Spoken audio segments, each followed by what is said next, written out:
तो प्यारे बच्चों, वेलकम है आप सभी का एक बार फिर से केसर की कक्षा में। और आज मैं आपके सामने 9th क्लास की दो ऐसे क्वेश्चन लेकर आई हूँ जो फाइनल एग्जाम में 3 या 4 नंबर में आ ही जाते हैं, इसमें कोई डाउट नहीं है। कहने का मतलब ये है क्वेश्चन आने ही होते हैं। तो चलो देर न लगाते हुए वीडियो को स्टार्ट करते हैं। प्यारे बच्चों, जैसे कि आपको उसमें दिख रहा है कि हमें 2 और 3 के बीच में 4 परिमेय संख्या यानी रैशनल नंबर्स हमें ज्ञात करने हैं, है ना। परिमेय संख्याओं को इंग्लिश में रैशनल नंबर्स कहा जाता है। तो ये परिमेय संख्याएं कौन सी होती हैं, सबसे पहले हमें ये पता होना चाहिए कि परिमेय संख्याएं वो संख्याएं होती हैं प्यारे बच्चों जो बट्टे के रूप में लिखी जाती हैं, यानी जो p/q की फॉर्म में लिखी जाती है ना, अंश और हर के रूप में लिखी जाती हैं। कहने का मतलब ये है जो बट्टे के रूप में लिखी जाती हैं, ठीक है, वो हमारी क्या कहलाती हैं, परिमेय संख्याएं कहलाती हैं। ठीक है जी। अब हमें किसकी निकालनी है, 2 और 2 एंड 3 की निकालनी है ना। कितनी निकालनी है, 4 निकालनी है। लेकिन अब हमें इसमें ये भी दिख रहा है कि 2 एंड 3 के बीच में तो कोई बट्टा नहीं है, यानी इसके बट्टे के फॉर्म में तो नहीं है। तो सबसे पहले हम क्या करेंगे, इसको बट्टे के फॉर्म में लिखेंगे।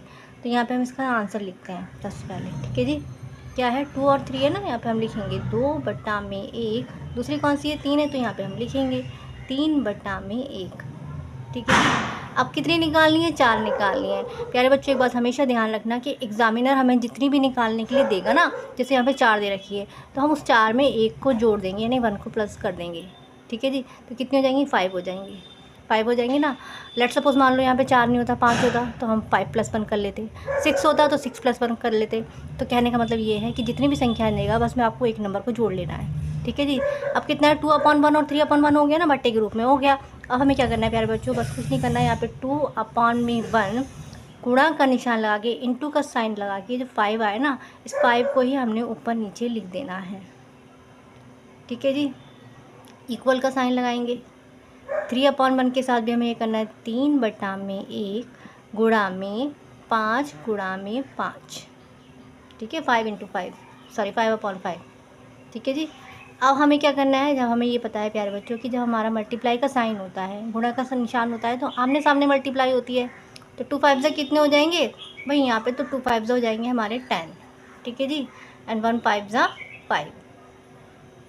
इसी तरीके से 3 5 15 एंड 1 5 5। अब कितनी निकालनी थी, हमें 4 निकालनी थी। तो 10/5 और 15/5 के बीच में 4 निकाल दो। कैसे निकालेंगे, तो सबसे पहले लिखेंगे, हमारे यहाँ पे 10/5 है ना, तो यहाँ पे हम लिखते हैं, देखो 10/5। दूसरी कौन सी, 15/5 है, तो हम यहाँ पे लिख देते हैं थोड़ा सा स्पेस छोड़ के, क्योंकि हमें 4 रैशनल नंबर्स यहाँ पे लिखना है ना। तो हम यहाँ पे लिख देंगे 15/5, ये लिख दिया हमने और उसका लिख दिया। अब बीच की 4 निकालनी है, बीच की 4 निकाल दो, वेरी सिंपल है। तो 10 के बाद क्या आता है भाई, हमें 10 के बाद तो पता है 11/5 आता है,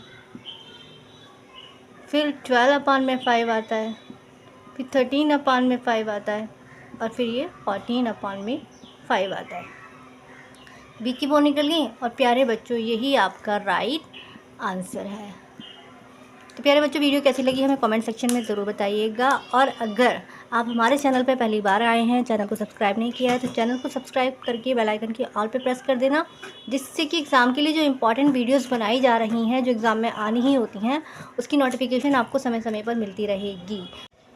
तो प्यारे बच्चों, अब हम सेकंड क्वेश्चन करते हैं। जैसे कि मैंने शुरू में बताया था कि दोनों ही क्वेश्चन बहुत इंपॉर्टेंट है और एग्जाम में 3 या 4 नंबर में आ जाते हैं। तो चलो, जैसे कि हमें यहाँ पे दिख रहा है प्यारे बच्चों कि ये जो है हमें 1/3 और 1/2 के बीच में हमें 3 परिमेय संख्याएं निकालनी है, 3 रैशनल नंबर्स हमें निकालने हैं, है ना।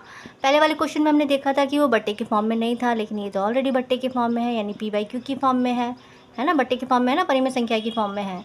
अब कितनी निकालनी है, 3 निकालनी है। तो हमने क्या बताया था कि जितनी भी एग्जामिनर हमें निकालने के लिए देगा, उसमें हमें क्या करना है, एक नंबर को जोड़ देना है। तो कितनी हो जाएंगी, ये 4 हो जाएंगी, है ना। 4 देता तो 4 में ही जोड़ देते, ठीक है जी। तो कितनी निकालनी, तो सबसे पहले हम तो लिखते हैं, क्या इसका आंसर लिखेंगे हम। तो 1/3 है, तो यहाँ पे हम लिखते हैं 1/3 इक्वल का साइन लगा के, फिर 1/2 है ना, चलो 1/2 भी लिखते हैं। दोनों की निकालनी है ना, कितनी निकालनी है, 3 निकालनी है। तो प्यारे बच्चों, ये 1/3 है ना, तो हम यहाँ पे लिखेंगे कि 1/3 इंटू का साइन लगा के, जो आपको 2 दिख रहा है ना, ये वाला जो 2, इस 2 को आपको ऊपर नीचे लिख देना है, ठीक है जी। 1/3 2/2 इक्वल का साइन लगा के, अब 1/2 यानी 1/2 इंटू का साइन लगा के, जो 3 दिख रहा है ना आपको, इस 3 को ही हमने क्या करना है, ऊपर नीचे लिख देना है, ठीक है जी। अब प्यारे बच्चों, हमें ये पता होता है कि जब मल्टीप्लाई का साइन होता है तो आमने सामने मल्टीप्लाई होती है, ऐसे ही होता है ना। तो 1 दूनी कितना होता है, 1 दूनी होता है हमारे पास 2 और 2 तिया कितना होता है 6। ठीक है जी। इक्वल का साइन लगा के 1 तिया 3 और 3 दूनी 6। ठीक है जी। क्या करा था हमने, 3 निकालनी थी, 3 में 1 जोड़ लिया, 4 हो गए, है ना। तो प्यारे बच्चों कुछ नहीं करना, बस आपको ये करना है कि 2/6 है ना, बस आपको यहाँ पे लिखना है 2/6 इंटू का साइन लगा के 4 है ना, बस इस 4 को ही ऊपर नीचे लिख देना है। इक्वल का साइन लगा के इसके साथ भी हमें ये करना है 3/6 इंटू का साइन लगा के 4/4। ठीक है जी। अब 2 चौक कितने होते हैं भाई, 2 चौक तो होते हैं हमारे यहाँ पे 8। 6 चौक कितने होते हैं, 6 चौक होते हैं 24 यानी 24, है ना। अब कितनी निकालनी है, 3 निकालनी है, तो 3 के लिए बीच में स्पेस छोड़ दो। तो 4 3 ज़ा कितने होते हैं भाई, 4 3 ज़ा तो 12 होते हैं, 6 4 ज़ा 24। 3 निकालनी थी, बीच की 3 निकाल दो। 8 के बाद क्या आता है, 8 के बाद आता है अपना आपका 9/24, देन 10/24 एंड देन 11/24। निकल गई बीच की 3। तो प्यारे बच्चों यही आपका राइट आंसर है। तो प्यारे बच्चों वीडियो कैसी लगी हमें कमेंट सेक्शन में ज़रूर बताइएगा। और अगर आप हमारे चैनल पे नए आए हो, हमारे चैनल को सब्सक्राइब नहीं किया है, तो हमारे चैनल को सब्सक्राइब करके बेल आइकन के ऑल पे याद से प्रेस कर देना, क्योंकि एग्ज़ाम के लिए जो हम इंपॉर्टेंट वीडियोस बना रहे हैं ना, जिसको हमें लगता है कि एग्ज़ाम में आने ही होते हैं, उसकी नोटिफिकेशन आपको समय समय पर मिलती रहेगी। तो मिलते हैं अपने फिर से एक नई इंपॉर्टेंट वीडियोज़ के साथ। तब तक के लिए bye bye and take care.